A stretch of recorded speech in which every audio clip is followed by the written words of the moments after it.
Hello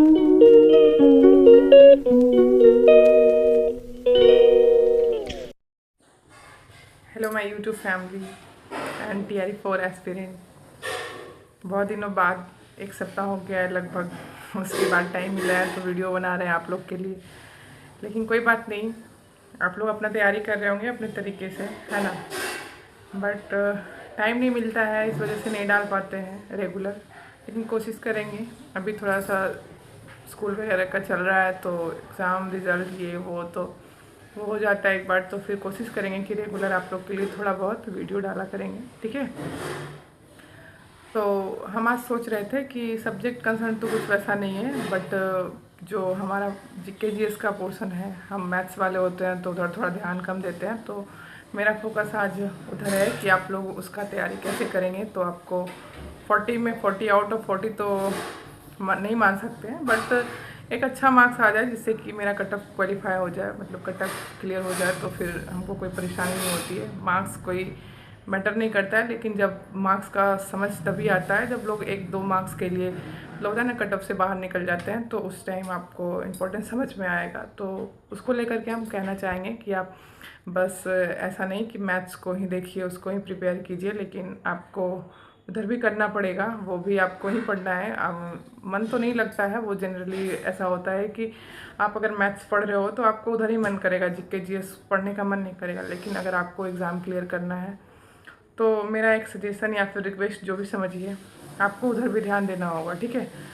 तो आप बस जैसे कि मेरा 40 मार्क्स का उधर जो आता है क्वेश्चन, तो उसको बस आप ध्यान दीजिए कि किस तरीके से हम इसको पढ़े। एक सिस्टम बना के पढ़िएगा तो आपको मार्क्स लाने में कोई परेशानी नहीं है। लेकिन अगर ऐसे आप वो महासागर है GK GS, तो उसमें आप अगर महासागर है, ठीक है, तो उसको अगर पढ़ना चाहोगे तो वो 1 साल में भी कंप्लीट नहीं होगा, और वो भी अच्छे से। तो हम उतना ही पढ़ेंगे जितना कि मेरे एग्ज़ाम में नीड है, ठीक है। तो वो नीड को देखते हुए आपको प्रिपेयर करना होगा। तो जैसे 40 मार्क्स का हमारा आता है, तो उसमें हम देखेंगे कि प्रीवियस उठाइए या फिर कहीं भी सर्च कीजिए, आपको मिल जाएगा। वैसे मैं बता दे रही हूँ अभी। तो आपको उसमें 40 में 10 मार्क्स का आपका मैथ्स होता है, जो कि आपका अर्थमेटिक मैथ्स होता है, percentage, profit loss, CP SP, मतलब यही सब होता है। नंबर सिस्टम से भी क्वेश्चन 1-2 रहते हैं। फिर अगर आपका सब कुछ मतलब क्वेश्चन का पैटर्न थोड़ा चेंज होता है, उसमें कभी 2-3 मार्क्स का आपका रीजनिंग डालेगा, अदरवाइज आपका 10 आपका मैथ्स ही रहेगा। तो वो आपका अर्थमेटिक मैथ्स होता है, जो कि आपका स्टैंडर्ड मैथ्स से अलग है। आप अगर प्रिपरेशन कर रहे हैं 11-12 का, तो फिर वो वाला नहीं होता है, वहाँ इंटीग्रेशन डिफ्रेंशिएशन कुछ भी नहीं पूछा जाता है, ठीक। तो वो आपका अर्थमेटिक मैथ्स के लिए आपको थोड़ा बहुत बेसिक वो जानकारी होना चाहिए। अगर जानकारी नहीं है तो आप थोड़ा मतलब फार्मूला उसका थोड़ा बनाने का मेथड पढ़ लीजिए, या फिर जो अभी BPSC द्वारा कंडक्ट होता है एग्ज़ाम, तो उसका मार्क्स का मैथ जो पूछा जा रहा है तो उसको आप लोग कर लीजिए, ठीक है। तो उससे आपको एक मतलब दिमाग में बन जाएगा कि आपका क्वेश्चन कहाँ से पूछा जा रहा है, आप कर पाओगे नहीं कर पाओगे। तो अगर कर पाते हो 10 आउट ऑफ 10, तो वो बहुत अच्छा स्कोर है आपके लिए, क्योंकि GK GS में 40 आउट ऑफ 40 तो नहीं, लेकिन यहाँ से 10 में 10 आपको मिल जाएगा, नो डाउट। तो अब वो आपका प्रिपरेशन पे डिपेंड करता है कि आप कितने अच्छे से कर रहे हो।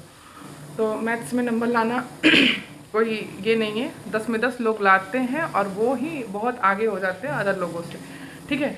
तो ये चीज़ आपका ध्यान रहे कि 40 में तो 10 मार्क्स आपका वहाँ भी मैथ्स ही आ रहा है, लेकिन वो मैथ्स नहीं है जो आप सोच रहे हो, वहाँ पे अर्थमेटिक।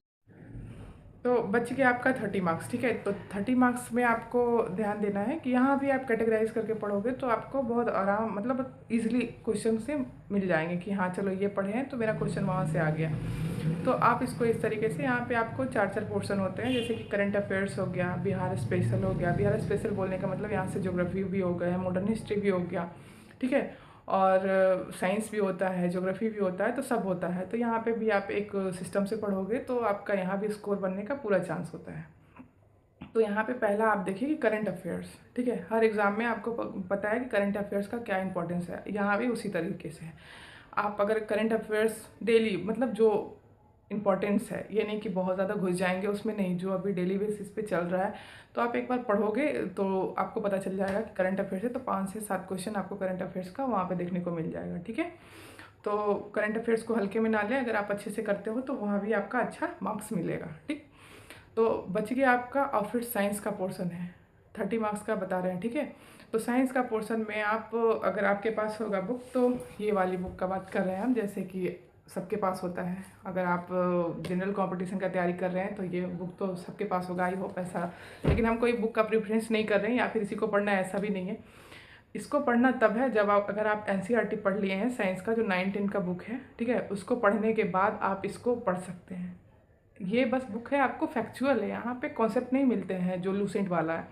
लेकिन अगर आपको कॉन्सेप्ट जानना है तो उसके लिए आपको एनसीईआरटी पढ़ लीजिए, उसके बाद ये पढ़िए। ये तो हम भी बहुत पढ़े हैं, एनसीईआरटी भी पढ़े हैं, दोनों बुक अच्छी है। लेकिन जहाँ तक आपको एग्जाम में कॉन्सेप्ट वाले क्वेश्चन देखने को मिलते हैं साइंस में, ठीक है, वहाँ पे फैक्चुअल नहीं पूछे जाते हैं।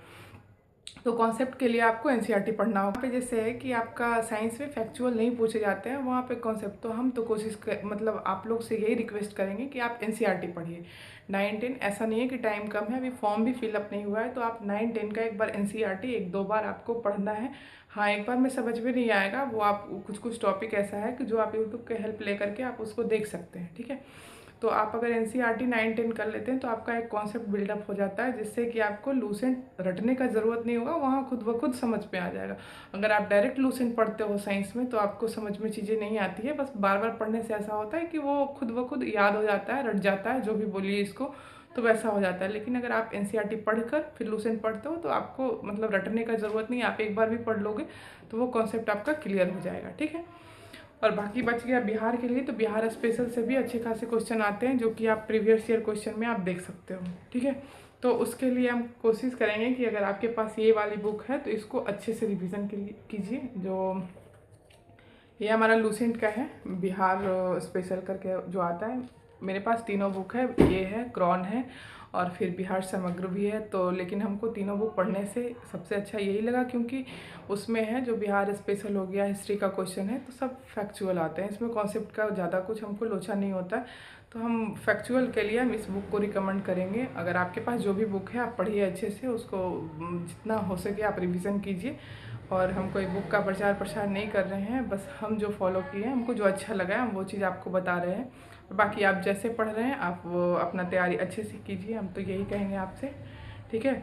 और ज्योग्राफी हो गया तो जैसे एडिटोरिया का चैनल है, तो उसमें आप देखोगे कि बिहार का ज्योग्राफी वगैरह सर बहुत अच्छे से करवाए हैं, परवीन सर, तो आप वहाँ से भी बिहार जो साइंस के लिए लूसेंट हो गया।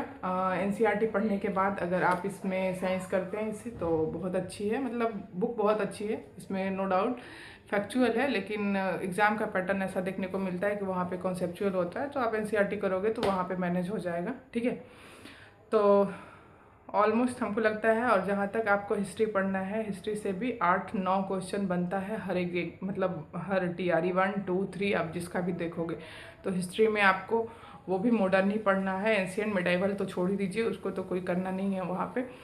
अगर मॉडर्न कर रहे हैं तो आपको इंडियन हिस्ट्री भी करना पड़ेगा मॉडर्न का, और बिहार का भी। तो इसमें बहुत अच्छा से आपको मतलब मॉडर्न भी मिल गया है दिया हुआ, बिहार का जो है मॉडर्न हिस्ट्री।